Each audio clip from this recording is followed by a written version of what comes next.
Welcome to the channel. Hit subscribe and dive into stories that'll stay with you long after the video ends. Let's begin. The night the city drowned in rain, Alina stood in a gown that wasn't hers, the kind of silver silk that whispered money with every movement. Her fingers trembled around the umbrella, but her eyes stayed fixed on the man kneeling before her, Daniel Rhodes, the kind of rich that made rooms go quiet when he entered. A diamond ring glittered in his hand, reflecting the streetlights, the storm, and her hesitation. "Alina, I can give you everything you've ever dreamed of," he said, voice low but sure, steady even as thunder cracked behind them. He didn't notice her silence, he mistook it for awe. She looked down at him, his pressed suit, his calm smile, the driver waiting by the black sedan, and felt her heart sink under the weight of his perfection. She began, but her voice vanished into the rain. Somewhere down the block, someone called her name, a rougher voice, a voice she knew too well. "Alina," she turned. Under the flickering neon of a closed diner, a man stood soaked to the bone, hair plastered against his forehead. Miguel, the boy who once shared half a loaf of bread with her when they were both hungry kids on that same street. His eyes darted between her and Daniel, disbelief cutting through the storm. "You said you were working late," he said. His voice broke on the word late. Daniel straightened, rain dripping from his sleeve. "Who is this?" he asked, though the disgust in his tone already answered for him. Alina couldn't breathe. The sound of the city seemed to pull away, leaving only the hammering of her own heart. Miguel stepped forward. "Alina, tell me you didn't let him buy you." The word buy hit harder than the rain. Daniel's jaw tightened. "I don't know what kind of drama this is," he said, slipping the ring box back into his pocket, "but I don't argue in the street." "Alina, get in the car." She didn't move. Her fingers clenched around the umbrella until it snapped in half. Miguel laughed under his breath, but there was no joy in it. "You told me love mattered more than money," he said softly. "Guess you changed your mind." Her throat burned. "It's not like that." "Then what's it like?" His voice rose now, desperate, cutting through the storm. "You cook with me in a cramped kitchen, talk about dreams we can't afford, and then you show up wearing diamonds." Daniel's driver opened the door with a quiet click. "Alina," Daniel said again, "you don't owe this man an explanation." But she did. She owed him everything, every late-night walk, every laugh, every piece of bread they tore in half when they had nothing else. Lightning flashed. In that white burst of light she saw the two worlds standing before her, one shining, effortless, built on promises, the other rough, uncertain, but real. And before she could speak, before she could choose, Miguel turned away. He walked into the storm without looking back. Alina called his name, but the thunder swallowed it whole. When she finally looked down, the ring was still gleaming in Daniel's hand, cold, unmoved. And for the first time she realized she wasn't shivering from the rain. She was shaking from the weight of a decision she couldn't yet make. The rain didn't stop for 2 days. By the time the clouds cleared, Miguel had vanished from her life, like a stain the city washed away. Alina sat by her apartment window, staring at the skyline. The streets below gleamed under the morning sun, but everything inside her still felt gray. Her phone buzzed with Daniel's messages. "Dinner tonight. My parents are eager to meet you. Wear something elegant, elegant." The word felt heavy, like the necklace he'd given her last week. She traced its cold metal on her skin and wondered when love had turned into presentation. In her mind, the rain was still falling, and Miguel's face wouldn't leave her. That look of disbelief, the way he'd said, "You told me love mattered more than money." She hadn't eaten since yesterday. Her stomach growled, a hollow reminder of simpler times. Without thinking, she went to the cupboard. There wasn't much inside, some coffee, a bag of flour, and a loaf of bread she'd baked 3 days ago. She tore a piece, lifted it to her lips. It was stale now, rough on her tongue, but it carried a scent that flooded her with memories. The tiny apartment Miguel had rented above the old laundromat. The laughter that filled the room when the power went out. How he'd taken her hand, dusted with flour, and said, "Bread is love, Alina. It's simple, but it's real." She blinked back tears. Daniel never ate bread, said carbs were for people without control. The knock at the door startled her. When she opened it, her best friend Lee stood there, eyes bright, holding a magazine. "Alina, you're on page 32. It was a lifestyle spread. Photos from the charity gala she'd attended with Daniel. Her in that same silver gown, smiling like she belonged. The caption read, "A rising star in the road circle." Lee grinned. "You made it, girl. This is huge." Alina tried to smile, but her reflection on the glossy page looked like someone else. That night Daniel arrived in his usual quiet confidence, the smell of expensive cologne preceding him. He noticed the bread on the table and frowned. "You still eat that stuff?" he asked, half joking, half serious. "It's just bread, Daniel." He slipped an arm around her waist, leading her toward the door. "No, it's a reminder you don't need anymore. We've moved past that life, haven't we?" She froze. "We passed that life." The word stung more than she expected. Still, she nodded and followed him into the waiting car. The city lights blurred through the tinted window as they drove. People hurried across crosswalks, faces lit by neon signs and cell phones.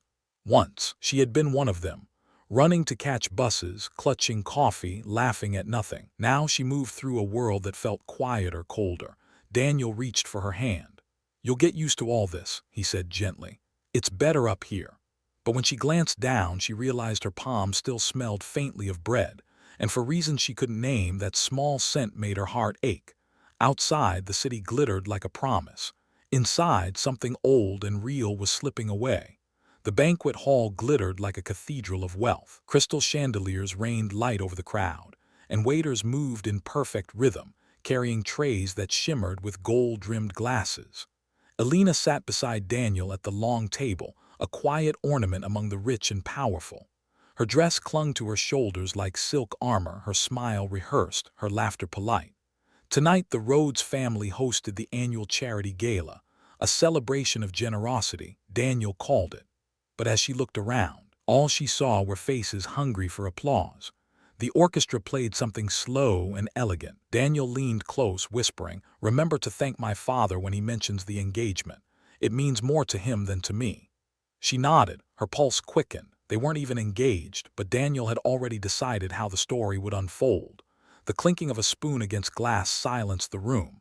Mr. Rhodes stood, silver hair gleaming beneath the chandelier. "Ladies and gentlemen," he began, "tonight we celebrate not only our success but our future, and I believe my son has an announcement to share." Daniel rose, composed as ever, the spotlight catching his perfect smile.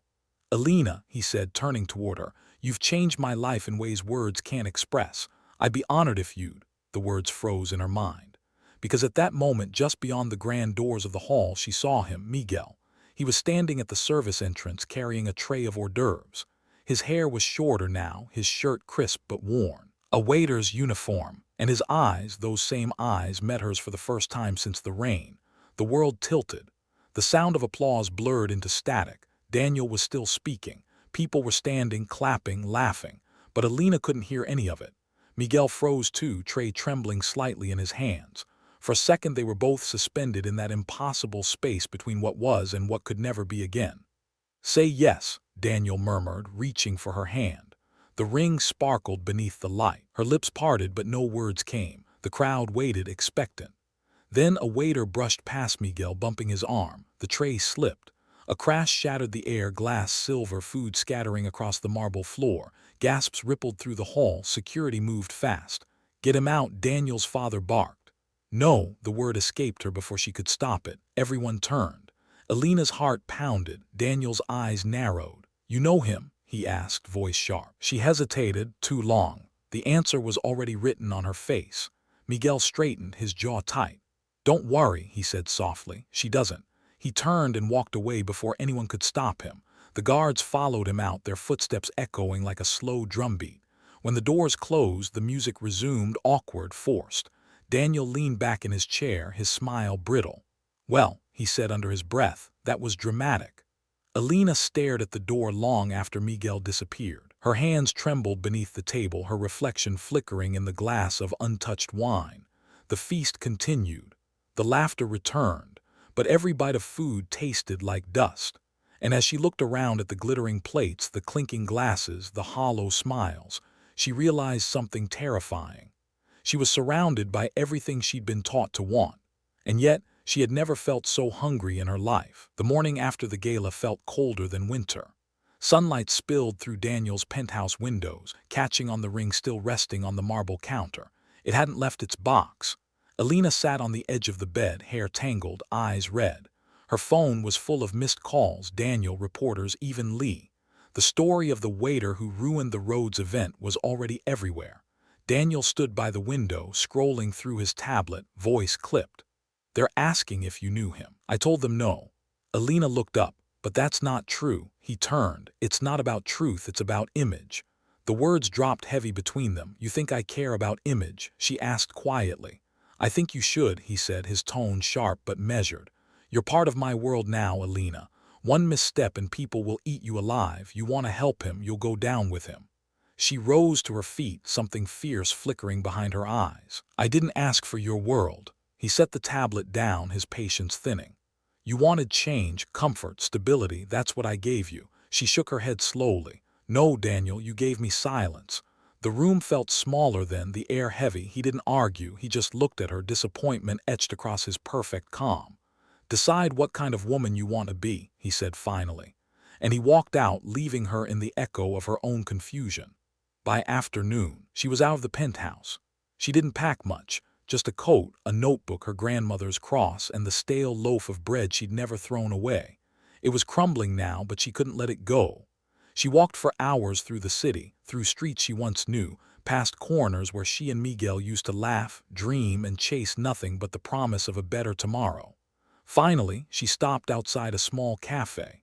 The smell of baked bread drifted out like a memory. She hesitated, then stepped inside. Behind the counter, wiping his hands on an apron, was Miguel. He looked up, and for a moment neither of them spoke. Time folded in on itself. "Alina," he said finally, quiet but steady. She took a breath. "You're working here now?" "Yeah," he said with a shrug. "Lost my last job, but the owner here, she gave me a chance. Guess I'm lucky that way." His smile was faint, cautious, but kind. The same smile that once made her believe in something better. "I'm sorry," she said, "for everything." He shook his head. "Don't be, we all make choices." Then softer, "I just didn't think yours would hurt so much." She swallowed hard. "They called you a thief, Miguel." "I know," he sighed. "Doesn't matter. Truth doesn't stand a chance when the rich talk louder." Alina felt tears burn her eyes. "It matters to me." Miguel looked at her, searching for something in her face. "Then prove it," he said. The words hung in the air, simple, dangerous. "Impossible." She nodded, though she had no idea what proving it meant. Only that for the first time in months her heartbeat felt real. As she turned to leave, Miguel called after her. "Alina." She stopped. "Don't forget what bread tastes like." Her hand tightened around the paper bag in her coat pocket, and for the first time she realized she wouldn't. Night settled over the city again, restless and bright.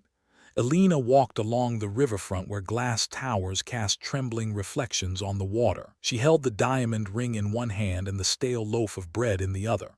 Two symbols, two lives. Every step echoed the same question: who am I really? A street musician played nearby, the slow hum of a guitar cutting through the hum of traffic. His melody carried a kind of truth, imperfect, raw, unafraid. It reminded her of Miguel.